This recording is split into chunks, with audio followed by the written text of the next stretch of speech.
el baúl de nuestra historia.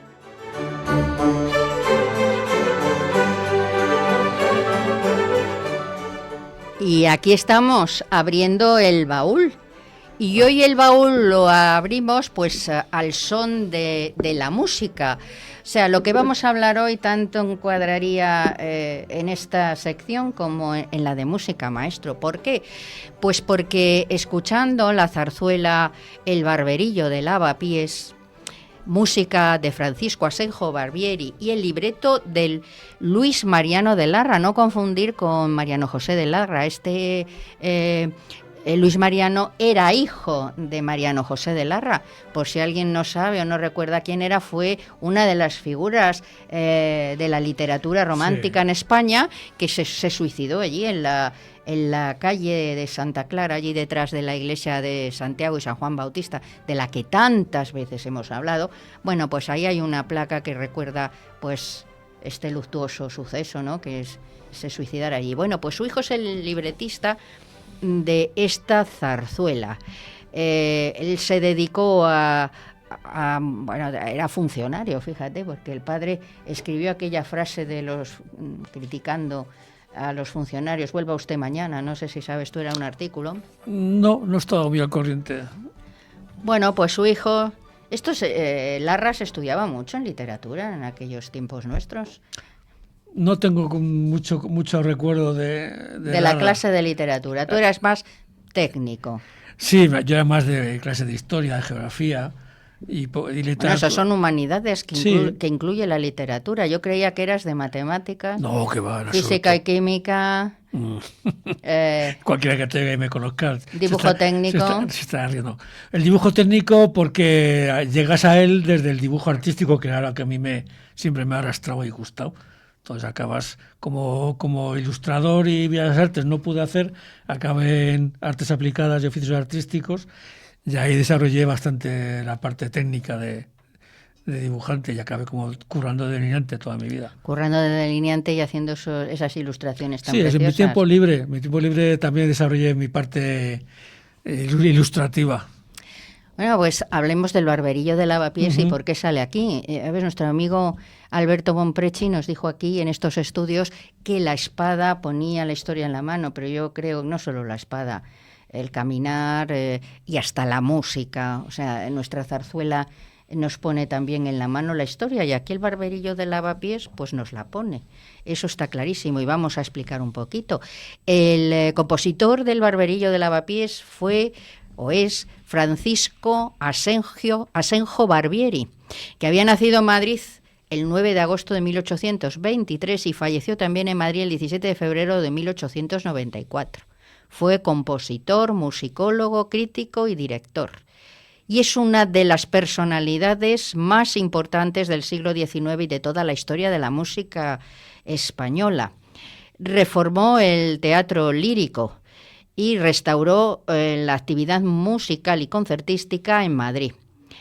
Digamos que se le considera como pues el iniciador o el primer compositor de la zarzuela tal y como hoy la conocemos.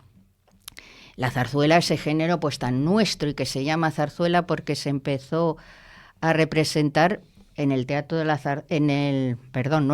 Palacio de la Zarzuela, que entonces era pues un pabellón de caza, de los muchos que había, ¿no?, allí en el Monte del Pardo.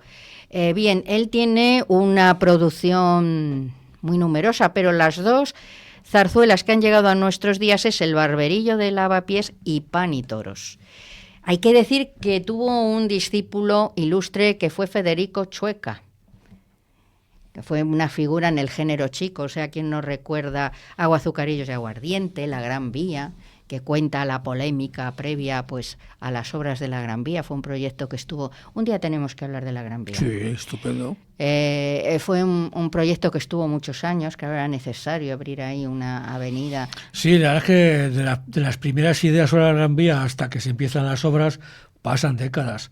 Incluso la zarzuela de la Gran Vía se hace y se escribe antes de que existiera la Gran Vía. Sí, bueno, y hay un pasacalles que es el pasacalle de las calles, que ahí salen las calles y las plazas que van a desaparecer, pues ese proyecto de la Gran Vía, que tú además pues nos puedes ofrecer un análisis desde el punto de vista profesional, ¿no? Hombre, sí, por supuesto. Yo recuerdo haber leído y estudiado un estupendo libro sobre la Gran Vía desde el punto de vista técnico, y la verdad es con un estudio sobre las manzanas afectadas, las casas derruidas y cómo era antes y después, que es una preciosidad de libro para alguien como yo, claro. Para el que quiera saber cómo era antes, pues ahí está la maqueta. Efectivamente, yo creo que la maqueta es el origen de todos nuestros de males. León Palacio, vamos a decirlo, ahí en el Museo de Historia de Madrid.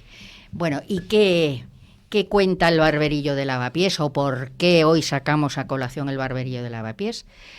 Bueno, el Barberillo de Lavapiés, que se estrenó en el Teatro de la Zarzuela de Madrid el 18 de diciembre de 1874. Un año en que no había rey ni reina en España. Ah, bueno, claro, todavía... Estábamos a un año de que llegara Alfonso XII y llevábamos ya sufriendo desde el 68 la Revolución Gloriosa famosa que llaman, luego el Amadeo, el triste y más recordado Amadeo de Saboya, la Primera República y por último el gobierno provisional, que fue ya el colofón a esos 4 o 5 años de... Bueno, pero Alfonso XII estaba al llegar. Estaba un año todavía por llegar. Bueno, pero estaba ahí. Bueno, menos, porque si esto es en diciembre, yo creo que el pronunciamiento de Martínez Campos en Sagunto, no sé si es en verano o algo así, creo recordar. Menos de un año, sí. O sea, estaba ahí, pues... Estaba a puertas. Estaban, pues... Como se suele decir, exactamente, puertas. No, bueno, pues perfecto. Y bueno, pues la acción de esta zarzuela transcurre un poquito antes. Sí. Durante el reinado de Carlos III, tras el motín de Esquilache, provocado por la prohibición de capas largas, sombreros anchos. Y fue además la época en la que se iluminó la villa y corte con faroles de aceite, y en que se crearon pues los serenos. Bueno, la figura de los serenos, algo también muy entrañable en Madrid. Sí, que el haberlos conocido nos demuestra lo viejos que somos. Bueno, conocerlos muy poco. Yo creo sí. Que no los hemos... Yo no me acuerdo de los serenos. Yo sí tengo... Yo sí sé, porque los serenos, la mayoría eran gallegos o asturianos, y los que eran asturianos en su mayoría eran del concejo de Cangas del Narcea, que es de donde yo soy originaria. Entonces, lo que sí sé, y además en la zarzuela, para que veamos cómo la música nos cuenta la historia, en la zarzuela de la verbena de la Paloma, ahí hay una escena en la que están los serenos, que se les llamaba dando 2 palmadas. Ya, pero es que yo recuerdo de y niño. Decía, sereno, y el sereno decía, va. Sí, yo recuerdo. Y daba un golpe con el chuzo. Que sí, que yo recuerdo eso perfectamente de niño, de estar en mi casa con mi familia y estar oyendo constantemente el sereno, va, y llegar con el chuzo, pom, pom, y el manojo de llaves. Y yo eso lo he vivido. Eso porque, para el que no lo sepa, los serenos tenían las llaves de los portales, tenían su zona, y de los locales. Y los vecinos pues correspondían con la oportuna propina, o sea que... Y sobre todo en Navidad, cuando pasaba el sereno con la tarjeta. Exacto, o sea que era... Y hay que decir en favor de los serenos que, y esto yo lo sé, de fuentes fidedignas, como se dicen, que la guerra civil ellos entregaron las llaves en el ayuntamiento porque no querían abrir la puerta pues a alguno de aquellos que iba ahí a las casas para llevarse el dueño de la casa, sí, el vecino, y darle el las famosas sacas. El triste paseo, que se decía, se los llevan a dar un paseo y ya no volvían más. Los serenos no quisieron participar en eso, abrir la puerta a alguien que fuera con esas intenciones, y depositaron las llaves. O sea, en el ayuntamiento se dice mucho a favor de... Bueno, regresemos al siglo XVIII. Bueno, sí, vamos.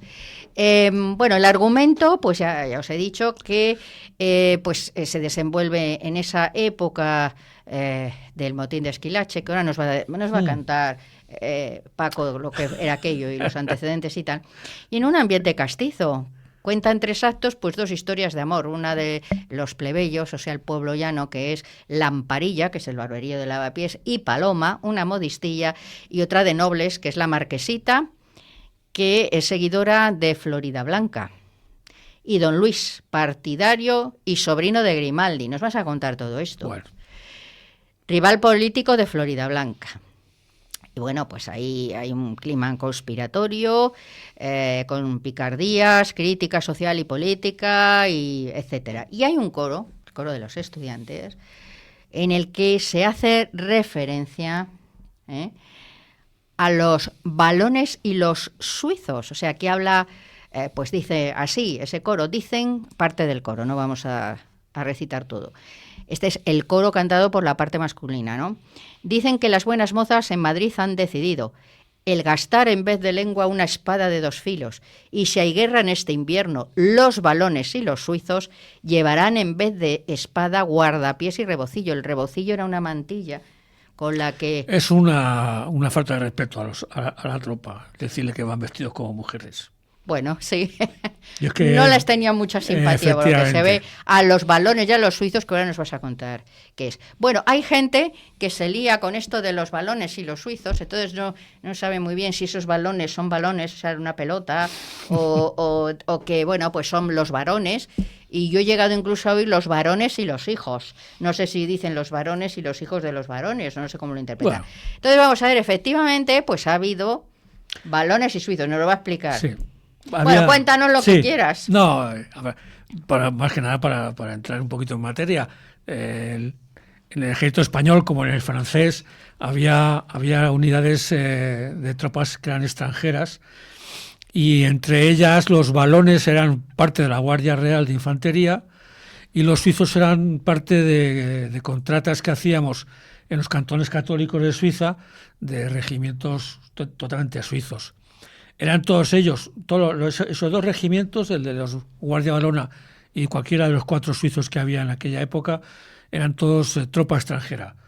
Los suizos eran exclusivamente suizos católicos, apostólicos y romanos de la República Helvética, pero el regimiento de Guardia Valona aceptaba cualquier tipo de tropa de donde viniera, valones, flamencos, alemanes, hasta húngaros y polacos había en el regimiento, pues está constatado que había hasta húngaros, polacos y hay incluso italianos. Que la tropa además no estaba obligada a hablar castellano, pero los sargentos y los oficiales sí, porque eran los que recibían las órdenes y luego las transmitían a la tropa. Entonces, cada regimiento hablaba su idioma, porque había batallones que eran alemanes, otras compañías que eran de polacos, o sea, estaba todo muy bien compartimentado y organizado. Y era tropa muy disciplinada, muy bien preparada y muy bien reglada. Y por eso, digamos que estuvieron al servicio de España durante muchísimos años, pues casi siglo y medio. Y ese año, 1767, el motín de Esquilache, ese año estaba de servicio en Madrid, pues el primer batallón de la Guardia Valona. Oye, hay que decir que Balones de Valonia. De Valonia, efectivamente, que es, la actual Bélgica francesa, ¿no? Exactamente, sí. O sea que es porque claro, es una herencia de la época en que... De los tercios. No de los tercios. De Flandes. De la época de Flandes. Me he equivocado. Y es una herencia del tío de Felipe V, de Luis XIV, que es el que nos prestó los primeros guardias reales y con su uniformidad y todo, y fue a quien Felipe V copió en total armonía con el de su tío, para ir a la par, porque entonces éramos aliados y familia, evidentemente. Y era un regimiento que como había otro que era el Españolas, había 2 regimientos de infantería de la Guardia Real, Españolas y Valonas, y cada mes se turnaba un batallón en Madrid, de guarnición en Madrid. Tenían sus cuarteles el Españolas en Vicálvaro y el de Valonas en Leganés, pero cada mes un batallón marchaba a Madrid y estaba de guarnición en Madrid, que prestaba servicio en Palacio. En Palacio, en los edificios que eran de la Casa Real o del patrimonio y demás, ahí prestaba guardia los Valones. De ahí que hecho ese día del motín de Esquilache, el 24 de marzo, estaban de servicio en Palacio. Y he de romper una lanza en su favor.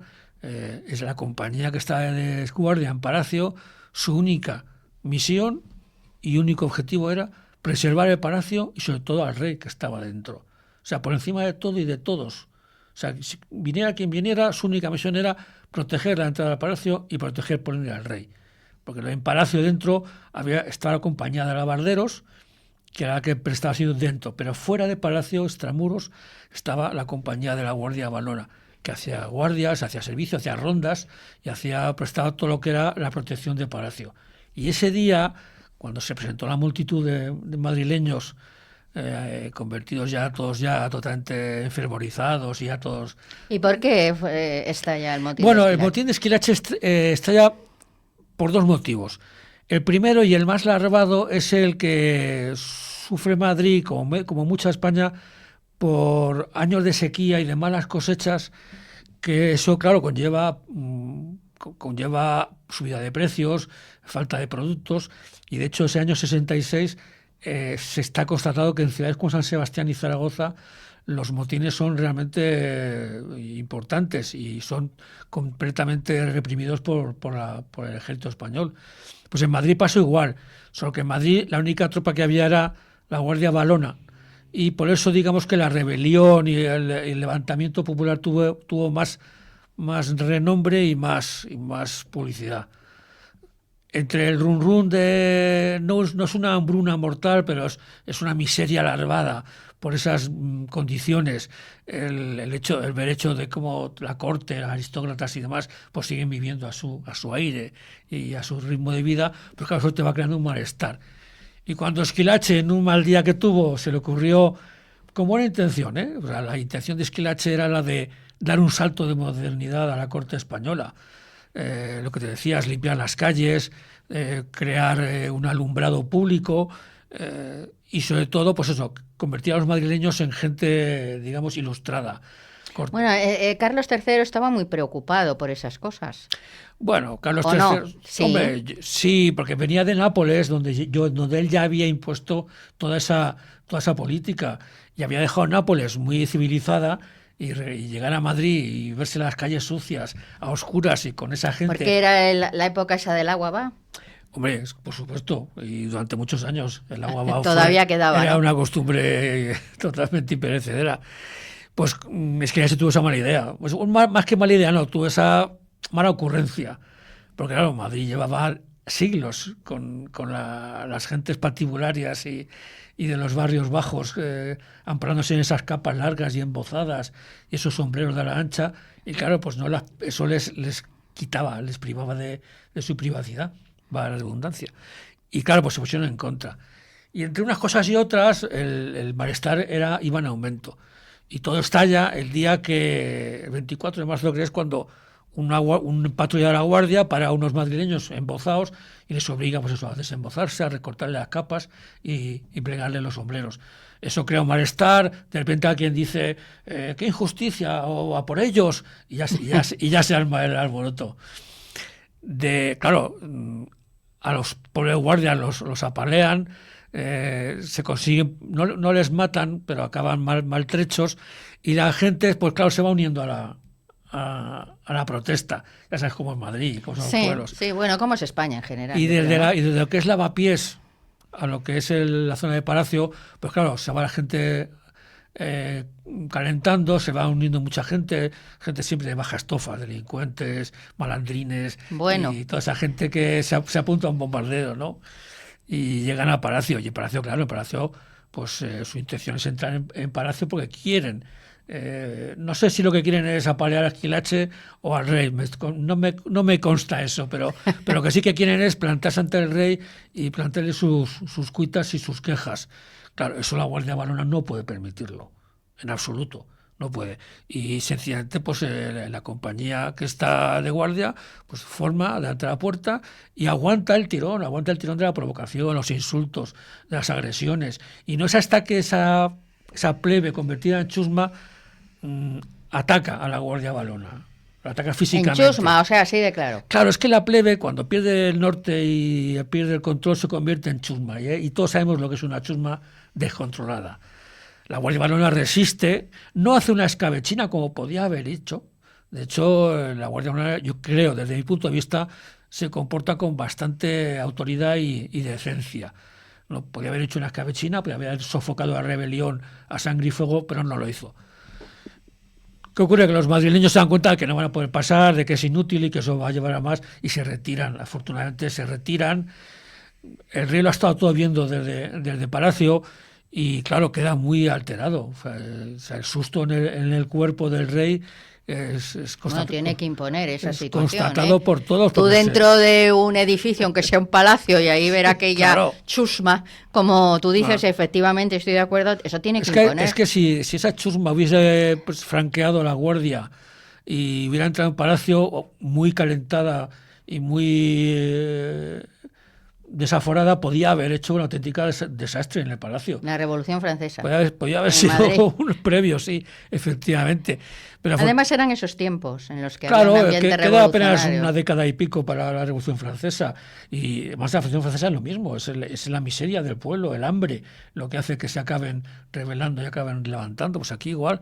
Solo que aquí, por ejemplo, como el rey tuvo la suerte o la decencia o la fortuna, como quieras llamarlo, de que ese batallón de la Barra Barona, odiado ya por entonces por los madrileños y que había también sufrido sus bajas, lo retira de Madrid.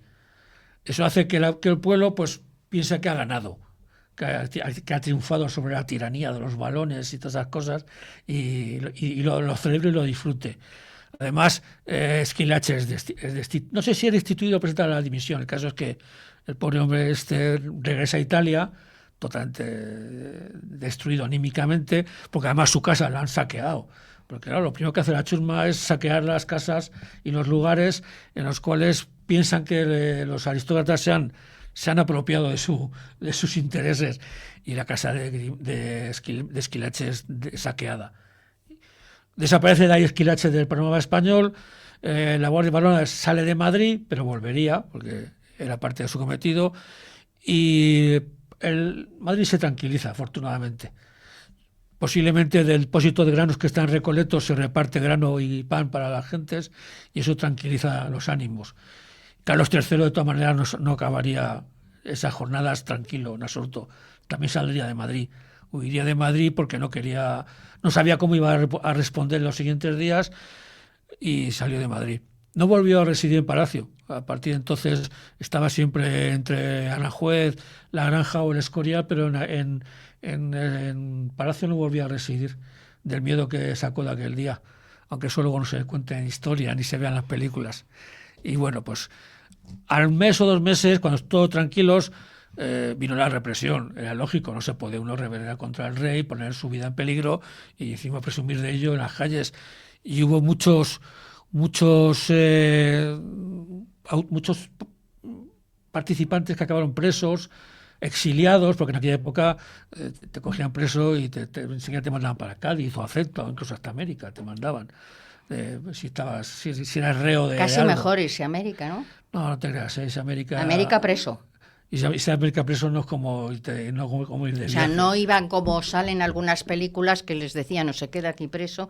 Esos son más bien barcos ingleses. Eso era una película. Se queda aquí preso o se va a América. No, allí no. Aquí lo de los ingleses y los presos con Australia es otra historia distinta. Aquí sencillamente era parte de eso, no a los más peligrosos. A los más peligrosos se mandaba, por ejemplo, a Ceuta. Pero a América se mataba mucha gente, más porque se le daba casi a elegir. ¿Prefieres Ceuta, prefieres los peñones de Vélez o prefieres irte a América a buscar tu fortuna? Muchos eligieron América. Pero hubo muchos de esos que participaron acabaron presos. La cosa quedó ahí en tablas. La Guardia Barona regresó a Madrid con el tiempo, porque recordemos que el 2 de mayo de 1808 los que estaban de guardia eran balones también. El mismo batallón estaban, porque era un servicio alternativo y no había manera de eludirlo. Así que bueno, pues eso fue todo lo que pasó aquel día. Bueno, y Florida Blanca y todos estos, Esos eran los políticos, los que estaban enfrentados por el poder, entre Grimaldi, que salía, Aranda, que no se quería ir, y Florida Blanca, que era el que todos querían que volviera. Pero bueno, eso ya es política. La lucha política. Exactamente, política. Como siempre. Claro, evidentemente, porque los reyes españoles no eran reyes que digamos que gobernaran con autoridad. Gobernaban porque eran los que refrendaban cualquier tipo de necesidad, pero pero los que gobernaban eran los primeros ministros, los validos, los secretarios, que eran los que llevaban sus tejemanejes al rey, lo firmaba y ya está. Pero vamos, eso es política. Eso es política y bueno, pues... Y luego, para hacer un pequeño resumen de los suizos eran regimientos, como dije, reclutados en Suiza, en los cantones católicos, y eran también tropa muy disciplinada y muy regulada. En 1766 había 4 regimientos y en Madrid estaba el regimiento de don Luis Reding, porque los regimientos suizos en aquella época no tenían número, sino que tenían nombre de sus coroneles. El coronel daba nombre al regimiento, le daba su bandera al regimiento, la de su casa señorial, y elegía él personalmente todos los oficiales. Y luego los oficiales elegían la tropa. Eran regimientos muy introvertidos, muy dentro de sí mismos, muy en su caparazón, que no hacían vida cotidiana con los madrileños ni con nadie, pero sin embargo eran tropas muy fiables para la corona. Y donde estaban, pues tenían fama de ser siempre leales, mientras hubiera con qué pagarles eran muy leales, efectivamente. Y en Madrid aquel día no he tenido constancia ni encontrado nada que denotara su participación o su estancia en lo que eran las calles de Madrid. Ellos tenían el cuartel fuera de Madrid, ahora no recuerdo exactamente en qué población, pero estaban acuartelados fuera de Madrid. Y el único regimiento que había español cercano estaba en Navalcarnero, que era el primero ligero de Aragón, que estaba también ahí buscando contrabandistas, delincuentes y demás malhechores. No habría llegado el tiempo de llegar a Madrid, de todas maneras. Y por eso que es solo los varones los que están ahí al pie del cañón. Que por eso decía yo de defender un poco su participación y un poquito en su defensa. Pero el pueblo a lo mejor pues no les tenía mucha simpatía, ¿no? Pero por lo que te decía, porque no los veían como extranjeros y luego como no convivían con la gente. No convivían ni confraternizaban, ni hacían vida conjunta, pues claro, para ellos eran desconocidos, eran gente extraña para los madrileños, que encima eran todos más dados a la fiesta y al sarao que por los balones que venían muchos venían todos de Europa, venían de Europas, de cortes y ciudades muy sosegadas, muy cerradas, muy aburguesadas, y llegaban a Madrid y tanto el día entre flamencos, saraos y demás, se no iba manera de... Eran dos cosas muy diferentes. Por supuesto. Dos ambientes muy distintos, claro, que no podían, era difícil de encajar. Pues estaban acuartelados fuera de Madrid. Claro. Para que no congeniaran. Como protección, ¿no? Para que no congeniaran con los madrileños. Que es como lo que yo siempre he defendido, que la guarnición de Madrid no estaba para defender Madrid de foráneos, sino estaba para defender a la corte y a los ministros y a aristócratas de los propios madrileños. Bueno, ¿cómo nos pones? No, pero es que no es como... Bueno, tú eres madrileño. Claro que soy madrileño. Yo estoy muy orgulloso, por ejemplo, de la contestación del 2 de mayo, pero en el motín de Esquilache es todo lo contrario. O sea, que éramos un poco gamberros. No, a ver, no. Yo le llamaría levantiscos. Bueno. Y sobre todo, después de siglos de cerrazón, durante la época de los Austrias, esas ciudades, esas calles totalmente sucias, cerradas, oscuras, pues claro, muchos no estaban acostumbrados... O sea, que la higiene brillaba por su ausencia. Hombre, de eso no creo que lo descubra yo ahora. Eso está claro. Y entonces, claro, pues se tomaba muy a suyo su particular modo de vida. Y claro, que viniera un extranjero, un italiano, a cambiar ese modo de vida es lo que no les gustó. Y mezclado con la carestía de la vida y la hambruna fue lo que detonó el motín de Esquilache.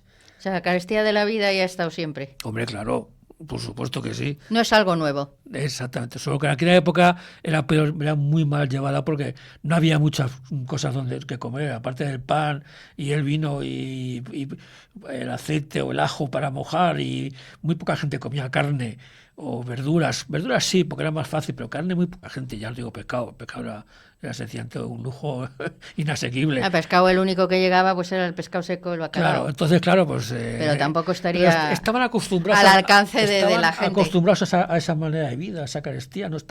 Ellos no piden lujos ni nada por el estilo, ellos piden que puedan comprarse una hogaza de pan al día para llevar a casa.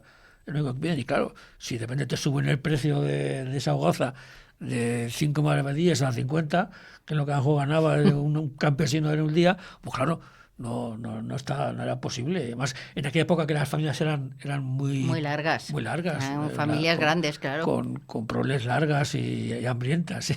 O sea, que es que, bueno, ya nos hemos enterado. Bien. Y hemos dicho quiénes eran los valones y los suizos. O sea, que cuando oigamos ese coro tan precioso... Tropa muy reglada y muy utilizada y muy necesitada para la corona española. Y Carlos III, pues claro, aquello... Dijo, madre mía, ¿dónde me he metido? ¿Dónde me he metido yo, no? Hombre, viniendo de Nápoles, tan tranquilo que estaba ahí, le sobrepasó por completo ese día. Y luego toda su vida lo acompañó, lo sufrió. Claro, no, bueno, un recuerdo de estos queda ahí, ¿verdad? Eso es tremendo, ¿no? Le entró el miedo en el cuerpo, claro. Y dijo, pues aquí en la granja me quedo. Y... Sí, por suerte tenía sitio donde elegir, donde estar, ¿sabes?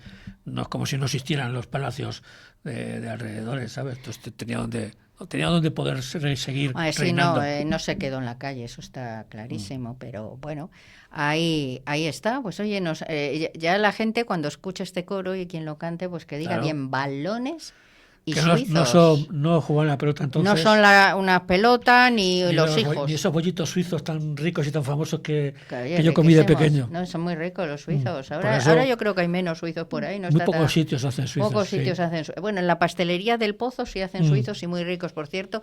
Pero antes era muy... Era muy sufrido porque además era muy común eso del suizo. Claro, era un bollo muy barato además y muy corriente. Muy rico. Muy rico y... Yo he crecido con el suizo y con el mojicón. Sí, suizo era entonces, te lo llevabas de bocadillo para el colegio y cosas de este tipo. Fíjate lo que ha cambiado las cosas. Ya te digo. Pero bueno, así son. Y bueno, pues oye, nos ha encantado. La semana que viene nos vas a traer otra figura en nuestra historia, sí. Tienes que buscar en el baúl. Sí, bueno, tengo el baúl lleno de historias, o sea que... Bueno, pero hay que buscar y seleccionar y ya sabes, ahora, pues según vas a tu casa, abre el baúl y ya pues nos cuentas otra historia, otra figura, porque hay muchas historias olvidadas, ¿verdad?, de nuestra historia. Muchísimas, tantas que no tendríamos vida para contarlas todas. No tenemos vida. Bueno, pues mientras tengamos vida, vamos a ir contando cosas y vamos oye, si ponemos ahí nuestro granito de arena. Y bueno, aquí lo tenemos que dejar porque hay que pasar a nuestro veterano. Así es que ya nos está aquí David indicando que hay que dejar paso. Como siempre, viva España. Exactamente, viva España y bueno, y viva Madrid, aunque hayan montado Cecilia. Y nuestros soldados, que siempre necesitan un apoyo. Nuestro ejército. Así es que, bueno, pasamos al veterano, nuestro abogado veterano de esta semana.